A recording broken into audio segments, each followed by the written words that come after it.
नमस्कार दोस्तों, कैसे हैं आप सब। आशा करता हूँ सब मस्त होंगे और अपने काम को लेकर व्यस्त होंगे और हमेशा हमें व्यस्त ही रहना है। दोस्तों आज हम जानने की कोशिश करेंगे कि जब हमारी नर्सरी अंकुरित हो जाए, ठीक है, जब हमारी नर्सरी अंकुरित हो जाए, हमारे पौधे थोड़े छोटे छोटे निकलने लगे और उसके बाद जो स्टेज आती है हमारी कि हमें उसको संभालना पड़ता है, ठीक है। 20 से 25 दिन और अधिकतम 35 से 40 दिन तक नर्सरी को तैयार होने में समय लगता है फसल वाई। जैसे टमाटर की हम बात करें तो टमाटर की जो फसल है वो लगभग 20 से 25 दिनों में अधिकतर तैयार हो जाती है लगाने लायक। हम बैगन की बात करते हैं तो बैगन 25 से 30 दिन, अधिकतम 35 दिन।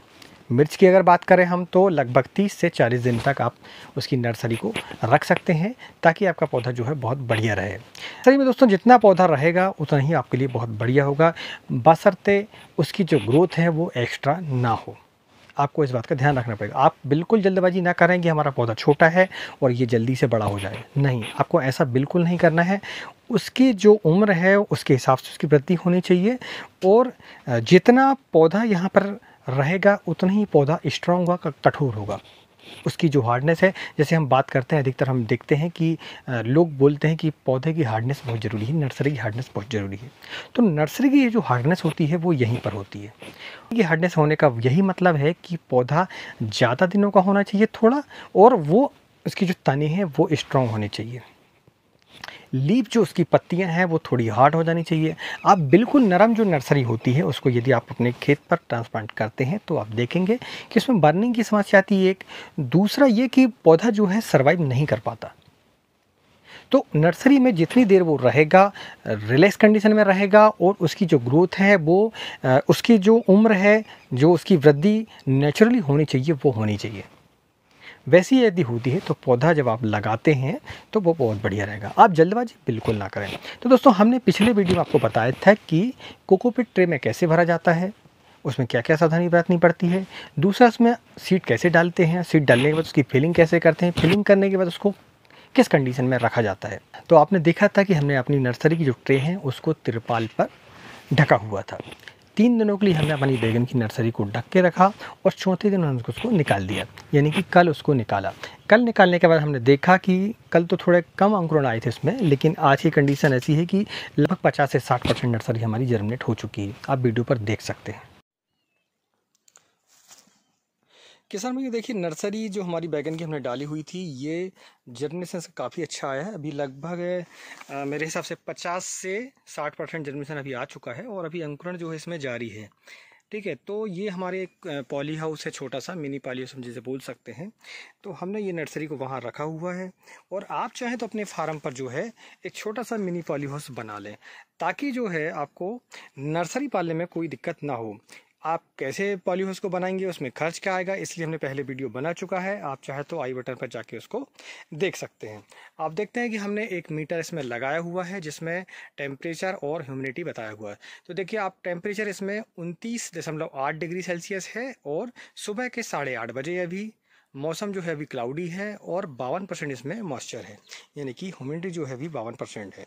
तो ह्यूमिडिटी जो है आपकी 50%, 30% और 50% के बीच में होनी चाहिए तो ज़्यादा अच्छी मानी जाती है। गर्मियों के दिनों में अगर थोड़ी ज़्यादा भी हो जाती है तो चल जाता है, मगर इसमें फंगस का खतरा थोड़ा बढ़ जाता है यदि ह्यूमिडिटी ज़्यादा होती है। तो टेम्परेचर आपका 35-40 डिग्री होना चाहिए, मगर अभी गर्मियों के दिन है इसलिए टेम्परेचर आपको ज़्यादा ही मिलेगा।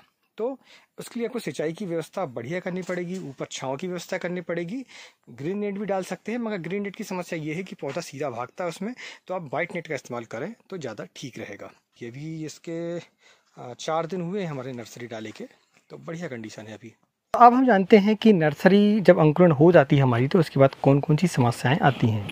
तो पहली समस्याएं आती हैं फंगस संबंधी, दूसरी आती है इंसेक्ट संबंधी और तीसरी आती है टेम्परेचर, यानी जो हमारे हाथ में होता नहीं हमारे को, फिर भी हमें उसको कंट्रोल करना पड़ता है। तो ये चीज़ें हैं। और एक चौथी समस्या आती है न्यूट्रिएंट संबंधी, कि नर्सरी हमारी स्वस्थ कैसे रहे। तो न्यूट्रिएंट प्रबंधन यदि आप कर लेते हैं, पानी का प्रबंधन अच्छे से आप कर लेते हैं तो बाकी जो समस्याएं हैं वो थोड़ी कम हो जाती हैं। चलिए वीडियो को विस्तार से जानते हैं। मैं हूं राकेश साहू, आप देख रहे हैं एग्रो जीवन बातें किसान की। दोस्तों यदि ये वीडियो आपको अच्छा लगे तो वीडियो को लाइक जरूर करें और चैनल यदि आप पहली बार आए तो चैनल को सब्सक्राइब करना ना भूलें, बेल आइकन को दबाएं ताकि आने वाली वीडियो की नोटिफिकेशन आपको मिल सके। तो दोस्तों फंगस संबंधी समस्याएं हम जानते हैं। तो फंगस संबंधी समस्या में सबसे बड़ी जो समस्या आती है वो आती है डंपिंग आपकी। डंपिंग आपकी समस्या से निपटने के लिए आपको क्या करना होगा कि सबसे पहले तो सिंचाई का प्रबंधन आपको करना होगा। सिंचाई आप कभी भी शाम के समय ऐसे समय में ना करें ताकि नमी जो है आपकी पूरी रात रहे जड़ों के किनारे। ठीक है, तो सिंचाई आप जैसे करते हैं तो लगभग आप शाम को 4 से 5 बजे तक कर लें, ताकि जो हम पानी देते हैं वो जड़ों के किनारे नमी उसकी थोड़ी सी हल्की हो जाए। एक वो, दूसरा आप उसमें सुबह आप पानी दे सकते हैं, सुबह जल्दी आप पानी दें, दोपहर में आपको पानी बिल्कुल नहीं देना है, ये हो गया। तो उससे आप डंपिंग आपकी समस्या दूर हो जाएगी। दूसरा आपका सीड ट्रीटमेंट आपका होना चाहिए। सीड ट्रीटमेंट करके यदि आप सीड लगाते हैं तो डंपिंग आपकी समस्या काफ़ी हद तक आपकी कम हो जाती है। और यदि आप देखते हैं कि यदि डंपिंग आपकी समस्या आ ही गई है तो उसके लिए आपको जो ट्रीटमेंट करना होगा वो ये कि आप उस पर जो है रेडोमिल गोल्ड का स्प्रे कर सकते हैं। एक, दूसरा जो साफ पाउडर आता है उसका इस्तेमाल कर सकते हैं। तीसरा आप रोको का इस्तेमाल कर सकते हैं। तो 3 ये ऐसे फंगीसाइड हैं जिससे डंपिंग आपकी जो समस्या है आपकी वो खत्म हो जाएगी। आप चेक करते रहें, नर्सरी को हर दिन आके आपको सुबह जो है चेक करना है। आपको यदि एक भी पौधा मुरझाया हुआ या फिर डंपिंग आपकी आपको लगता है तो आपको उसकी जो है ट्रीटमेंट तुरंत ही आपको करना पड़ेगा, नहीं तो नर्सरी ऐसा है कि उसको बीमारी को फैलने में बिल्कुल भी समय नहीं लगता। आप सुबह कुछ देखेंगे और शाम को आपको नर्सरी जो है पूरी आपकी चौपट मिलेगी। तो ये एक सबसे बड़ी समस्या है। दूसरा आती है जड़ गलन की समस्या। जड़ गलन की समस्या वही है कि जड़ गलन की समस्या से निपटने के लिए सबसे पहली बात तो ये है, जो आप जो कोकोपीट इस्तेमाल कर रहे हैं वो कोकोपीट जो है बढ़िया होना चाहिए, उसका TDS कम होना चाहिए, पानी का TDS कम होना चाहिए। और इसके बाद आपकी धुलाई जो है कोकोपीट को जब आप इस्तेमाल करते हैं तो पानी की मात्रा हम पहले ही बताते हैं कि आपको ज़्यादा रखनी है, उसको पानी की छटाई आपको करनी है, यानी कि कोकोपीट की कुल मिला के धुलाई करनी है आपको। तो ये आपको करना है तो आप देखेंगे आपकी समस्या काफ़ी कम रहेगी। फिर भी यदि आ जाती है तो आप रोको का इस्तेमाल इसमें कर सकते हैं। अब इसके बाद हम बात कर लेते हैं इंसेक्ट संबंधी समस्याएं की। तो इंसेक्ट संबंधी समस्या में सबसे बड़ी समस्या आती है, एक तो माहो काफ़ी आता है इसमें, वाइट फ्लाई भी आ सकती है, थ्रिप्स भी आ सकती है। जितने भी इंसेक्ट होते हैं वो समय के हिसाब से सारे आ सकते हैं। उसके लिए आपको बारी बारी से जो है इंसेक्टिसाइड का इस्तेमाल आपको करना पड़ेगा। उसमें आप इमिडा का इस्तेमाल कर सकते हैं, एसीटा का इस्तेमाल कर सकते हैं, कट्टाफ हाइड्रोक्लोराइड का इस्तेमाल कर सकते हैं। इनका यदि आप 4 से 5 दिनों के अंतराल पर यदि आप स्प्रे करते रहते हैं तो आप देखेंगे आपको इंसेक्ट संबंधी समस्या नहीं आएगी। दूसरा ये कि आप बिना दवाइयों को इसको कंट्रोल कर सकते हैं। अब बिना दवाइयों कंट्रोल कैसे कर सकते हैं? यदि आप इंसेक्ट नेट का इस्तेमाल करते हैं या फिर पॉली हाउस आपके होता है, मिनी पॉली हाउस, तो आप देखेंगे कि आपके इंसेक्ट जो अंदर आएंगे नहीं। तो आप ये कर सकते हैं कि वहाँ पर आप स्टिकी टैप, फेरोमोन ट्रैप का इस्तेमाल आप कर सकते हैं। तो आप देखेंगे जो इंसेक्ट हैं वो जैविक रूप से आपके नियंत्रण में आ जाएंगे। ठीक है, तो ये रहा इंसेक्ट। अब इंसेक्ट आ ही जाते हैं तो आपको पता है कि इमिडा एसीटा का इस्तेमाल आपको करना है। जो समस्या आती है वो आती है मौसम संबंधी, टेम्परेचर संबंधी। तो टेम्परेचर को मेंटेन करने के लिए आपको क्या करना होगा, आपको नेट का इस्तेमाल करना होगा।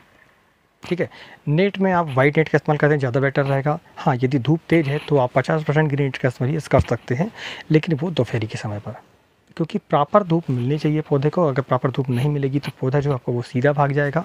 उसकी जो तनों की ग्रोथ है वो तो लंबी हो जाएगी, मगर उसकी जो मोटाई है, वो जो थिकनेस है वो नहीं आ पाएगी। आपको इस बात का ध्यान रखना है। आप इंसेक्ट नेट से टेम्परेचर को कंट्रोल कर सकते हैं, सिंचाई का प्रबंधन आप करें। अब इसके बाद हम बात कर लेते हैं कि न्यूट्रिएंट संबंधी जो उपचार हमें करने हैं। न्यूट्रिएंट संबंधी समस्याएं जो आती हैं उसके लिए आप जो है 19-19 का इस्तेमाल कर सकते हैं। यदि आप देखें कि बढ़वार आपकी कम है तो 19-19 का इस्तेमाल कर सकते हैं। 19-19 की जो मात्रा है वो लगभग 30 ग्राम पर पंप के हिसाब से रहेगी। जैसे पौधा बड़ा होता था उसको 50 ग्राम तक ले सकते हैं। ठीक है, दूसरा आप कैल्शियम नाइट्रेट का इस्तेमाल कर सकते हैं। इसमें आप यदि पौधा आपका ज़्यादा बढ़वा ले रहा है तो आप 52-34 का इस्तेमाल कर सकते हैं उसमें स्प्रे में, तो आपकी जो बढ़वार है वो रुक जाएगी। हुमिक एसिड का आपको स्प्रे करना पड़ेगा ताकि जड़ों की जो ग्रोथ है वो बढ़िया हो जाए आपकी। तो आप इस तरीके से माइक्रोन्यूट्रिएंट का या न्यूट्रिएंट का प्रबंधन आप कर सकते हैं। लेकिन विशेष बात ये आपको ये बता दूं कि विशेष बात ये है कि जब भी आप किसी भी खाद का इस्तेमाल करें तो उसके बाद जो है पानी ज़रूर छिड़कें।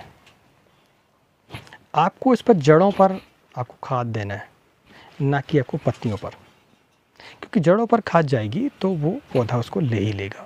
हाँ, हल्का स्प्रे आप कर सकते हैं, जैसे माइक्रोन्यूट्रिएंट वगैरह है, या 19-19 का आप बिल्कुल कम मात्रा में पत्तियों पर स्प्रे करें, वो भी शाम के समय पर करनी है आपको।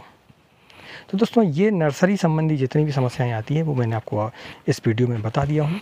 आपको यदि वीडियो अच्छा लगता है तो वीडियो को लाइक ज़रूर करें, और चैनल यदि आप आएँ तो पहली बार तो फिर चैनल को सब्सक्राइब को करना चाहिए। दोस्तों ये जानकारी कैसी लगी आप हमें कमेंट के माध्यम से बता सकते हैं, और यदि आपको और कोई सुझाव चाहिए तो, या फिर हमसे कोई मिस्टेक हो गई तो भी आप उसका सुझाव आप कमेंट के माध्यम से दे सकते हैं। आने वाली वीडियो में उसका सुधार ज़रूर करेंगे। और अगला जो वीडियो है वो है विशेष वीडियो है कोकोपीट संबंधी, और कोकोपीट के TDS ES उसको कैसे मैनेज किया जाता है, कैसे नापा जाता है, उसका हम लाइव डेमो में देने वाले हैं। तो अगले वीडियो में उसकी हम जानकारी देंगे।